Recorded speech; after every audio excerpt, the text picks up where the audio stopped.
Hello everybody, welcome back to Anglo Election Insights. I've just released a video yesterday on regional New South Wales, so check that one out if you haven't already. But today we're moving on to one of the most important sort of condensed regional areas that will be a battleground in terms of 5 or 6 seats right next to each other, where potentially the election is won and lost. And that is, of course, on the Central Coast and the Hunter Valley area of New South Wales, just north of Sydney. So we're going to jump straight into the graphic. What we can see here is in the Howard years, these kind of more bellwether seats like Dobell and Robertson were held by the Liberals, and Paterson was a seat that went much further north than it does today. And that was quite a safe seat for the Liberals. In the Rudd years, that you can see Dobell and Robertson moving across, but the rest of the Hunter area very, very solid for Labor. Maybe a little bit less so in 2013. But then by 2016 we have a big redistribution where the seat of Charlton disappears, which had always been a strong seat for Labor, and that caused Paterson to be massively reconfigured into this compact little seat, sort of right at the top of the Central Coast, just north of Lake Macquarie. And the result was that became notionally a safe Labor seat, and really only Dobell and Robertson became competitive at that point. However, in 2019, that realignment of sort of more blue-collar tradespeople workers from the Labor Party towards the Liberal Party was quite pronounced in the Hunter region, particularly the seat of Hunter. But we can see it creeping into Shortland as well, while they were hanging on to Robertson. And then in 2022, the tide was out a little bit for the Liberals, but some of these seats experienced swings to the Liberals, like Paterson, or didn't swing away very hard.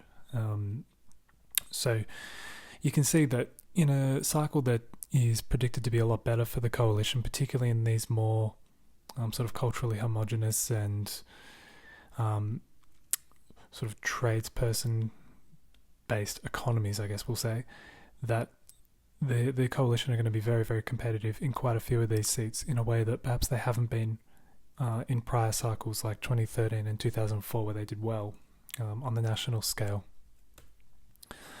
And pictorially, what you see is in the Howard years, the Liberals doing quite well either side of this kind of core Central Coast Hunter region. Then hanging on to Paterson in 2010 when that seat was more of a regional seat. Then by 2016, Robertson was really the only proper marginal, which the Liberals under more moderate leadership were able to hold. And then in 2022 looks pretty bad because Labor basically have all the seats, but the margins are contracting quite a long way, and it's put pretty much all of them except for Newcastle on the table coming into this election. So I haven't really been able to do this before, but because we're focusing on such a specific area, we can look at the characteristics that link these seats.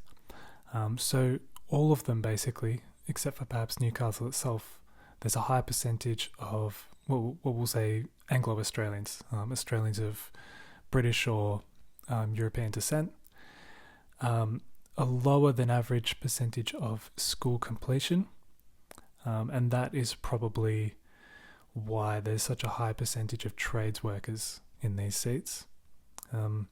As you go further north into the Hunter region, you get higher mortgage stress in cities like Cessnock and Maitland. We're at the lower end of the income spectrum, and it's more of a younger population, more families, that sort of thing.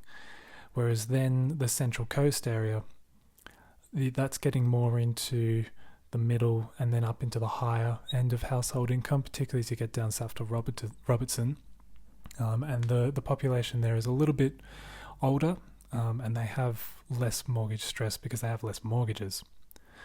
Another thing to note about this whole region is that the overlapping state seats swung in a fairly uniform and strong manner to Labor in 2023.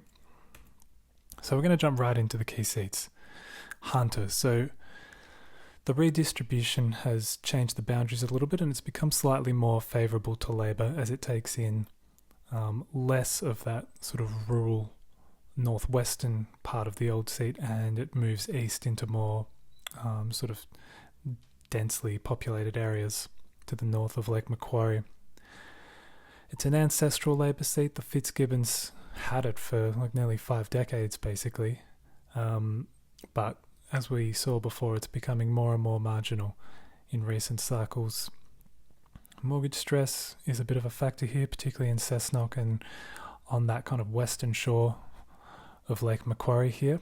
A lot of families have relocated from places like Sydney in the suburbs. And this seat ranks particularly high for workers, like trade workers and mining workers, and it's particularly low for non-English speaking households. So one of the more culturally homogenous seats. And we spoke about this a little bit in the Brisbane northern suburbs, where that's probably one of the keys to Dutton's appeal. As you can see, this is the 2022 result, where Labor managed to hang on despite the retirement of a well-liked and high-profile MP who sat very much on the right side of the Labor Party, and the One Nation vote really crashing after a really good result in 2019. On to Paterson. So now this is a very compact seat based around Maitland and Port Stephens. It's a marginal Labor seat, one of their more marginal seats on the pendulum, and it's trended quite significantly towards the Liberals in recent cycles, including a swing to the Liberals of about 1.5%, despite the national mood being very much against the Liberals in that election. Again, we have high mortgage stress around Maitland, and with a potential rate cut coming before the election is called, that might ease that concern. But for the moment, that's very much playing into the coalition's hands. And similar to Hunter, we have a high percentage of trades workers and sort of not very much diversity in terms of its demographics. As we can see there, a swing to the Liberals on primary, another sort of tied out year for One Nation there, and other right-wing minor parties doing reasonably well. And as a result, the Liberals making up some ground there, and the redistribution has made that margin made that margin of about 3.5% even more marginal. It's more like 2.6 now.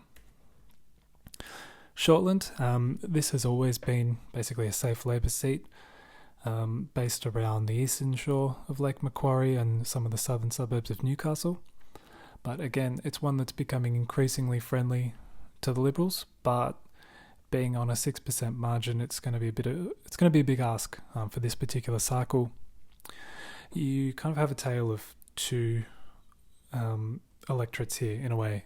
You have this northern end, which is more sort of related to the Newcastle metropolitan area. That's urbanising, attracting more of those sort of younger families and young professionals that are probably helping Labor more so. But then at the southern end, you have more of that older blue-collar worker type demographic that's becoming very, very friendly to the Liberal Party in recent years.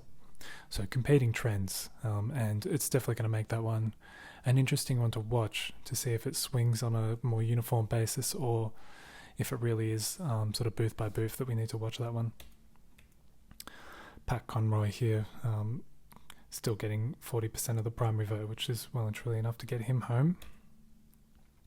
Dobell, this is based on the Central Coast. It's one of those classic marginal seats, a little bit like a place like Corangamite or Eden Monaro.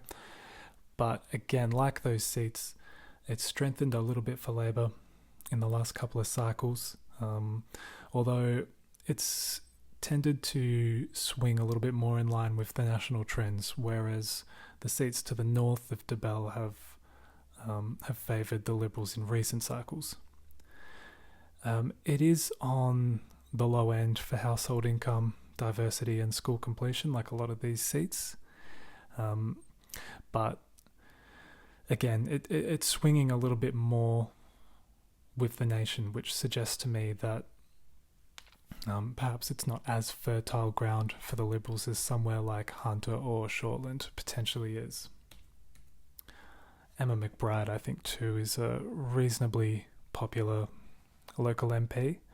I'm not sure to what extent her personal vote exists, but, like with all these electorates, I live nowhere near these places, so if there's something happening on the ground locally, I'm probably not going to know about it, but this doesn't strike me as a key coalition target this time round, but in a really good cycle, there's definitely a good chance that they could pick it up on today's boundaries with today's demographics. Finally, we're going to look at Robertson. This is more the southern end of the Central Coast, and I think this seat holds the mantle for being the longest current bellwether, meaning it has gone with the government of the day, basically going back to the start of the Hawke government, I think. You have two fairly popular candidates here. The first-term incumbent Gordon Reid for Labor, he's established a fairly strong personal vote just in one term, as far as I understand. But Lucy Wicks was the former Liberal MP. She held the seat for 3 terms and was considered more of an ally of Malcolm Turnbull. She's coming back to recontest. So it'll be interesting to see if personal vote does become a factor here for either of these candidates. As we mentioned in the regional characteristics slide, coming to the southern end of this region, this is where the population gets a little bit older. This is where the income level gets a little bit higher and the pressures of mortgages become a little less. So being an older electorate probably helps the LNP, but in a sort of cost of living hip pocket election where the coalition seem to be in front on that issue, if that's going to be a little bit less of a factor, that could play more into Labor's hands, plus the incumbency of a popular member. Perhaps that's enough. We'll see. You can see it was a significant swing towards Labor this time, but it's really that margin that's very much keeping the Liberals in the game. So again, if you've seen the regional New South Wales video, this won't be any new information to you, but basically a swing of somewhere between about 1.5% to 2% at the state level is what we're looking at the moment. But again, that's going to be different everywhere. So then onto the MRP polling.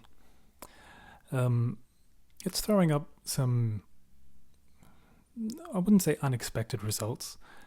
In Hunter, the primary votes for the majors are quite low there, particularly in that final wave, which suggests maybe there's we're going to see another resurgence in the One Nation vote there. But in from a margin of nearly 5% for Labor, that's coming out as a toss-up. The last 2 waves have been too close to call in Hunter. Next door in Paterson, we're looking at a relatively comfortable Liberal gain there on about 3.5%, which would make sense. These 2 seats both swinging about sort of 5%. That seems to make sense to me. Very similar types of seats, very similar demographics. Shortland, slightly less swing is being implied here. Again, the primary votes of the 2 major parties very similar. It means that the primary vote of the Greens is going to be quite decisive here, I think. Next door in Dobell, this is an ALP retain, marginal, but still clear that they'll be retaining the seat again. Pretty tight in terms of the major party vote, but the Greens vote probably decisive in this case. And then in Robertson, we've got the Liberal primary much higher, capping out at 45% here, which really should be enough to win them a seat just about anywhere. But the final margin on 2-party preferred is still only 2%, so that doesn't altogether surprise me that the swing is higher in these more blue collar areas than it would be in Robertson. And then finally, I've just thrown Newcastle in there for a bit of fun. This is a very safe Labor seat, and it will probably remain that way. So this is where it comes to my predictions. And we're mostly talking about pretty slim margins here, so it wasn't easy to make calls. I expect that not everybody in the comments is going to agree with what I've come up with, but at this stage, this is what I'm predicting. Hunter, I think the Nationals will finally gain this seat. I think they're only going to do it by a hair, but I just think this would be the cycle that they're going to be able to do it before the new MP really gets entrenched. And while Dutton is still kind of winning on these culture war issues, and still managing to leech off these trade worker and mining worker votes from Labor on these boundaries, I think this is the time that the Nats will finally get this seat. Newcastle will be a safe ALP retain, but there will be a swing against them. Paterson, I have going to the Liberals. I think they've pre-selected a pretty sort of half-decent candidate, and the trends in this seat are really pointing to a Liberal win, but I don't think the swing is necessarily going to sweep it from the table. Labor will be competitive, but I definitely think the Liberals have the edge here, and I don't think it's particularly controversial to say that. Shortland, I think Shortland and Dobell are interesting. They're both held on a sort of 6+% margin. Shortland a little bit more. I think the swing will be slightly harder in Shortland, and that'll bring the margin into that sort of 1 or 2% range. But I think Labor holds on. And in Dobell, I don't think the swing will be quite as much. And Labor are probably safe there. But again, it'll be close. And then finally in Robertson, I don't expect a huge swing there. I think the incumbent MP still relatively popular. The economic pressures that Dutton's really trying to tap into, as well as those sort of cultural issues, probably slightly less of a factor in a seat like Robertson. But just being on that sort of 2.5% margin just makes it really, really vulnerable with a statewide swing and a national swing towards the Liberals. And I just really can't see them not picking that seat up, particularly if I'm predicting gains further north in this area. And as we see, this basically turns this region into a sort of 3-3 split with the Liberals knocking on the door in Shortland and Dobell, but not exactly sweeping these 3 seats off the table, and once again setting 2028 to be, or setting this region up to be a battleground in 2028 as well, depending on the national mood. That's it for today. I'll try to keep this one a little bit shorter. I expect not everyone will agree with my predictions, but I'm really interested to hear your thoughts and comments below. Please like and subscribe if you haven't already, and keep an eye out for future videos. We'll be going more into metropolitan Sydney for the next 3, and then that will complete the series, and we'll just sort of continue more general election coverage henceforth. Thanks everyone, have a great day. Cheers.